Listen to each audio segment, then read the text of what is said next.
And yeah, so what we are going to uh, do is, let me just pin my video. Okay, all right. Yeah, we are going to recap the center, which is the extremely important part of it. Okay, I hope you have studied and understood what is the concept of the key center, which is the absolute core center, two by two squares, So E4, audio on the E4, E5, D5, right? This is called as the key center, extremely important because it is like the traffic junction on a main city. Okay, because all the roads cross through it. So that is what the analogy that I give. So whoever, इथेच थांबा, कुठे जाऊ नकोस तू. okay, I'm going to mute all. Okay, so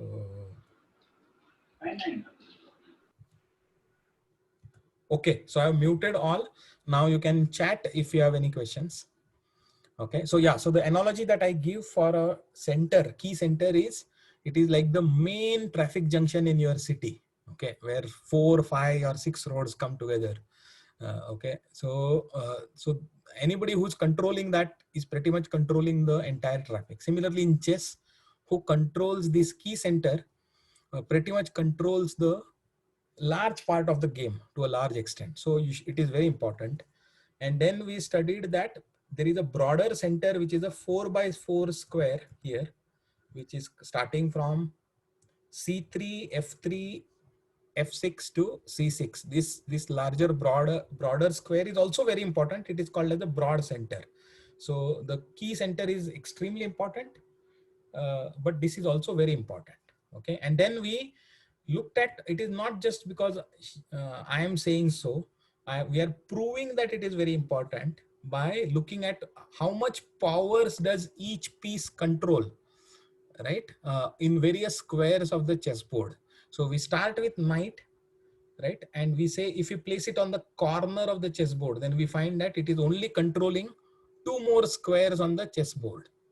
It doesn't matter which corner it is. See, the whole thing is the chessboard is very symmetric. As long as there are no other pieces, if you are assuming you are only keeping 1 or 2 pieces, then it is completely symmetric. So I have just divided the 64 squares into 4 squares, each of 16. So everything that you want to study about the geometry of the chessboard, you just learn it from placing it on this 16, and that is replicable on the rest of the squares, right? That is the symmetrical property of the chessboard.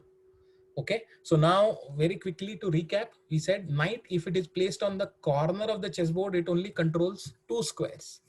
Okay, then if it is control, it is on the next square to it, next to the corner square, then it controls 3 squares, right? What I mean is this. Oops, not this. Okay, I will tell. Setup position. Yeah, let us put the white knight here.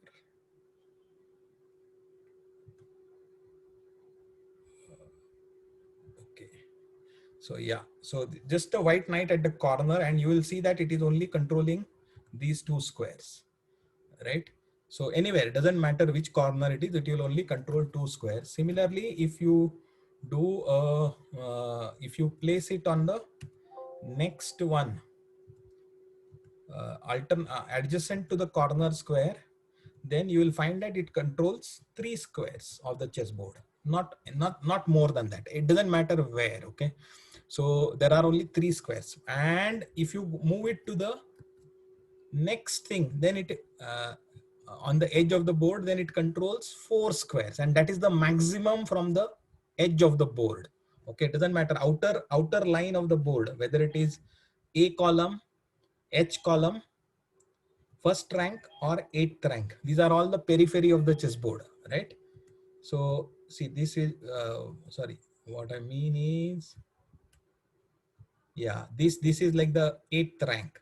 It is at the periphery of the board. Maximum squares it can control is 4. Okay, and slightly less if it is at the corner. But as it starts coming in, see, I have put here to illustrate at B7 square, or anything at the corner of the middle next square, which is inside the out, what do you call, If you consider concentric squares, then the next inside square, it starts from 4 and goes up to 6. Okay. And the as soon as the knight lands on the broad center, which is anywhere the which is any of the which is any of the 16 squares which are there in this broad center, in all of these 16 squares, if the knight is placed, it can control 8 squares. I hope you have verified all of this. Okay. So this is easy to check, and actually you should do it, because then it goes in your head. When you do it physically on a chessboard, right, then it goes into your brain. So you should do it. What I've shown here, but you should try it yourself. Okay. So I hope if any questions, you can type it on the chat. But yeah, if then we looked at the bishop. Bishop also follows a similar pattern, but the number of squares it controls is different, but it increases as it comes to the center.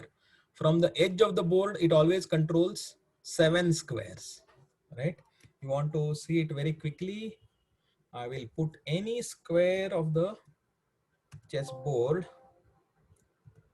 Let us put it somewhere here arbitrarily on the edge of the board.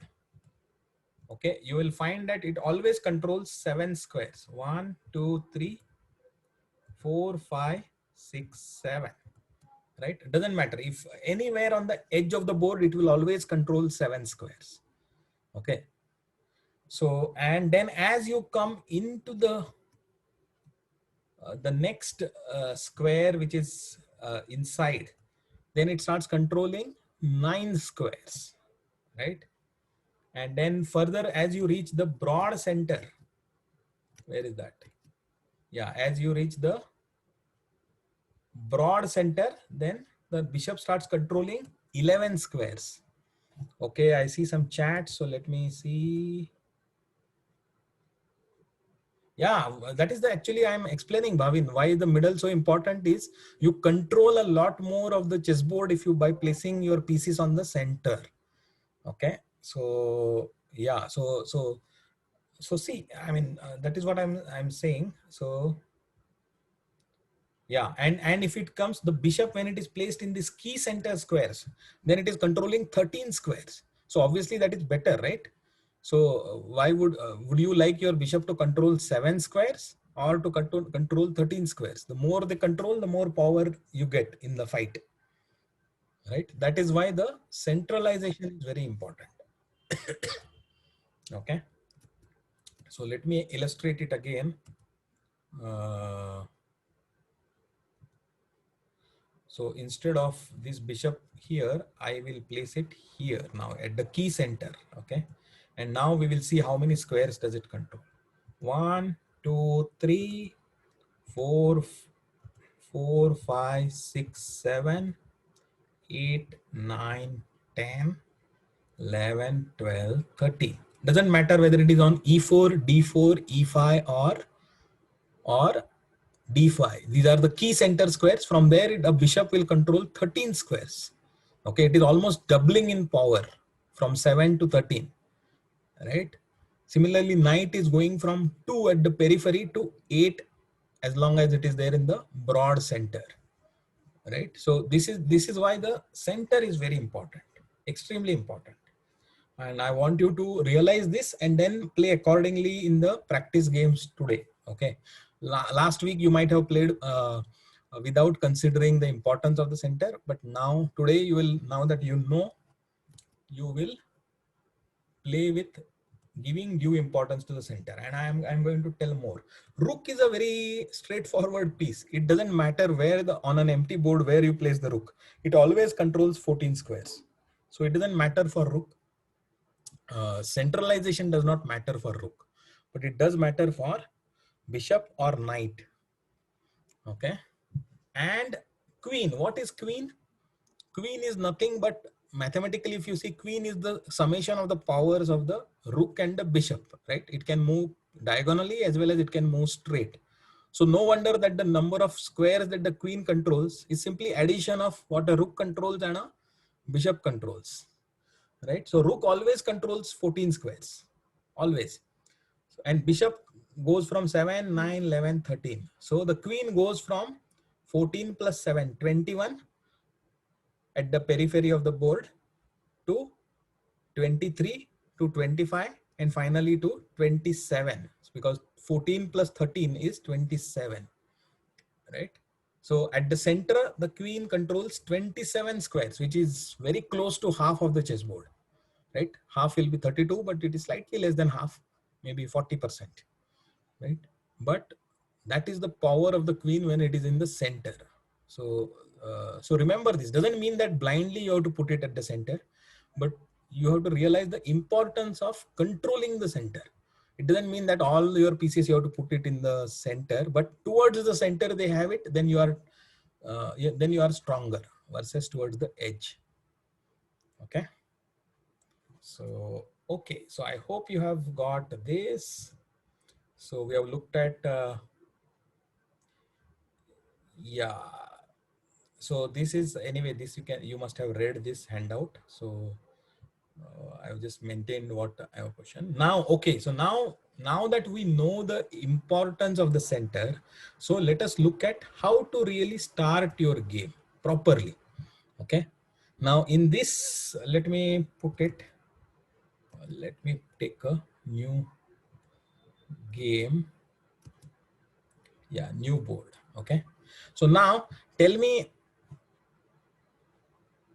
should you play like this, h4, or you should play like this, e4?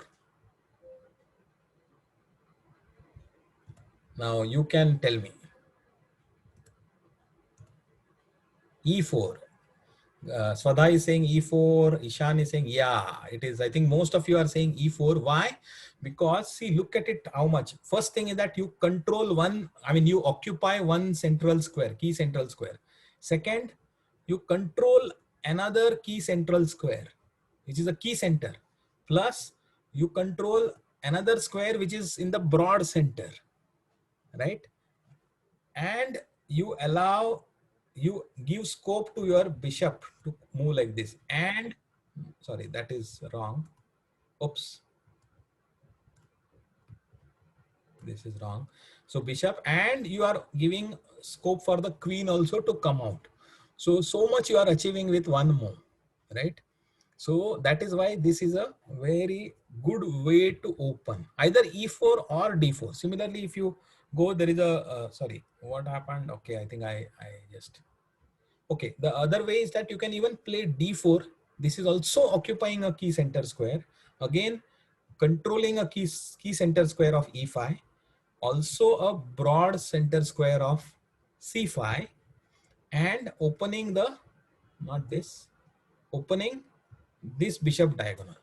It is, and allowing the queen also to come up like this, right? So again, it is achieving a lot of purposes, right? So e4 or d4 are the recommended ways for you to open the game all the time. I mean, either choose e4 or d4. Okay. Why not e3? Because while it does control, it doesn't control as much. Okay, e3 or d3 does not control as much. See, if you do this, then you are not occupied the key central square.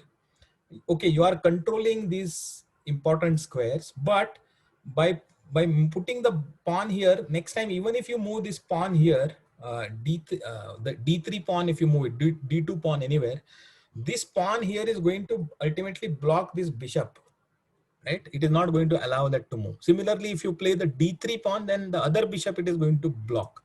That is the reason why uh, I suggest that you play, whenever you are playing, either play e4 or play d4 to start with. Okay, so that is a good way of opening. Similarly, for if you open with e4, for black also a very good way of opening is with e5, not e6, because it will block one of your bishops, but e5, it is doing the same thing. It is controlling this square, it is controlling this square, it is giving scope for this bishop, it is giving scope for this queen, right? very good because you are getting your forces into the game, right? So it is a good way to play like this. Similarly, d4, it is a good way to play with d5 as black, right? If you, there are other ways, I'm not saying other, but these are easy to remember and know why. Okay, and don't play uh, see, if you play here, this sometimes beginners will play like this. uh, don't play it, okay, because it doesn't help you with your development. It doesn't help you with controlling the center. Okay, so hence play with your e pawn or d pawn in the beginning. Okay, what is the second thing I say after this is that after you have played e4 and e5, uh, then what I suggest is in the first 5 moves, try to develop at least one knight. In fact, I would say maybe in first 3 moves itself, develop one knight to its natural square. What is the natural square of the knights? F3 is a natural square, C3 is a natural square for white, and F6 and C6 are natural squares for the knight on the black side. Why we say natural? Because once you play it like this, right?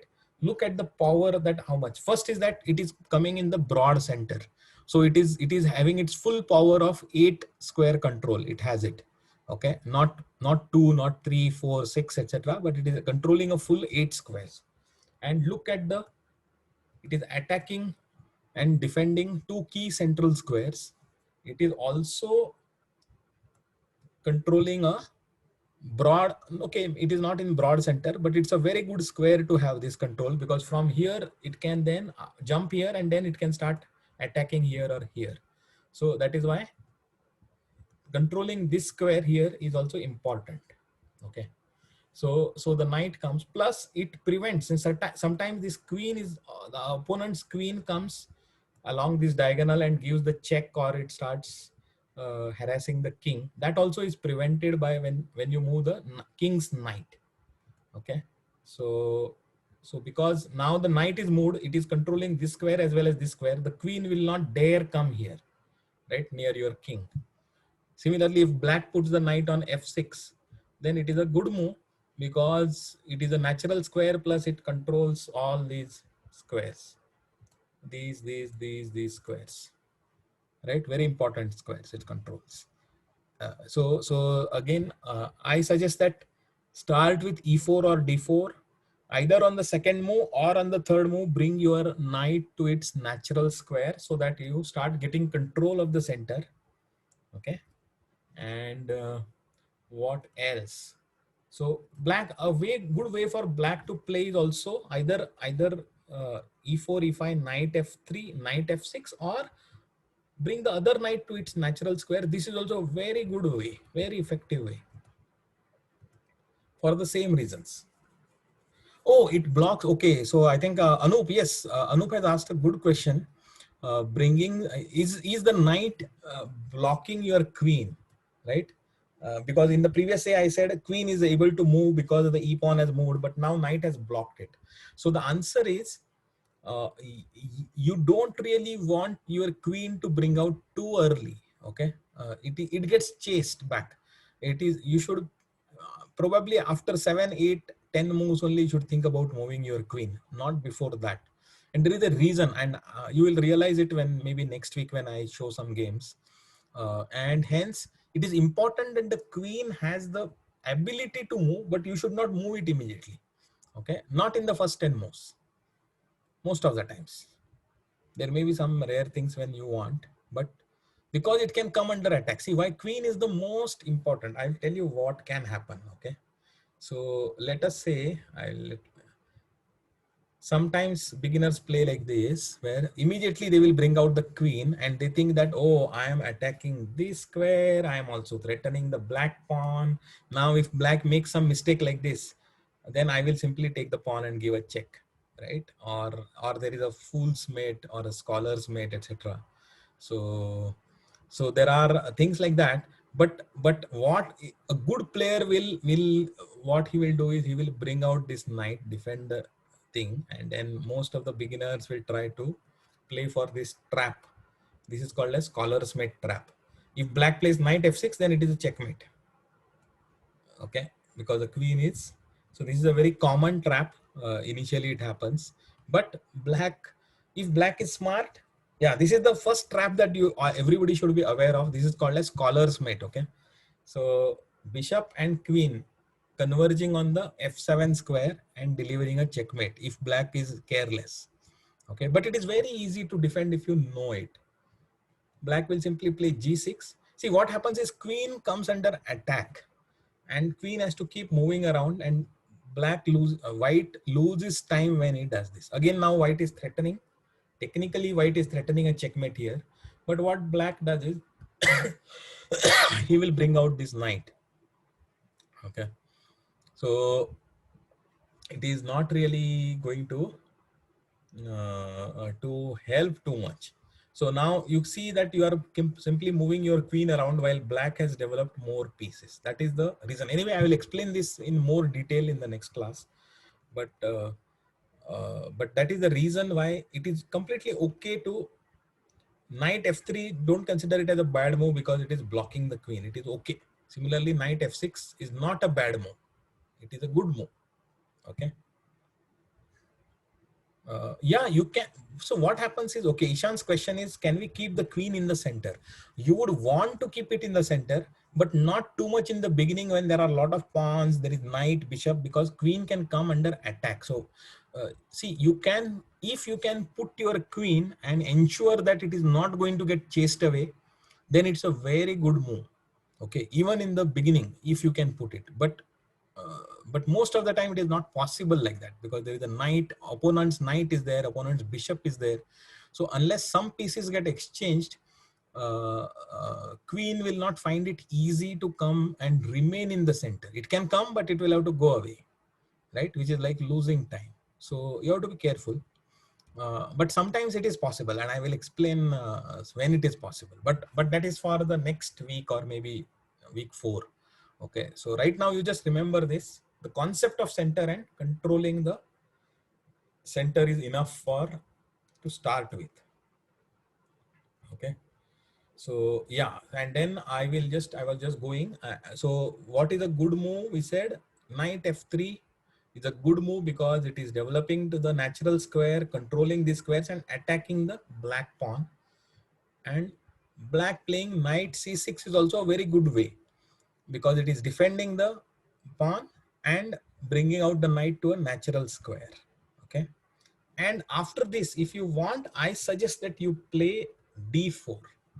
Okay, then with d4 what happens is, this bishop also gets scope, queen also gets thing, and the game gets interesting because you are going to exchange the pawns and open the lines.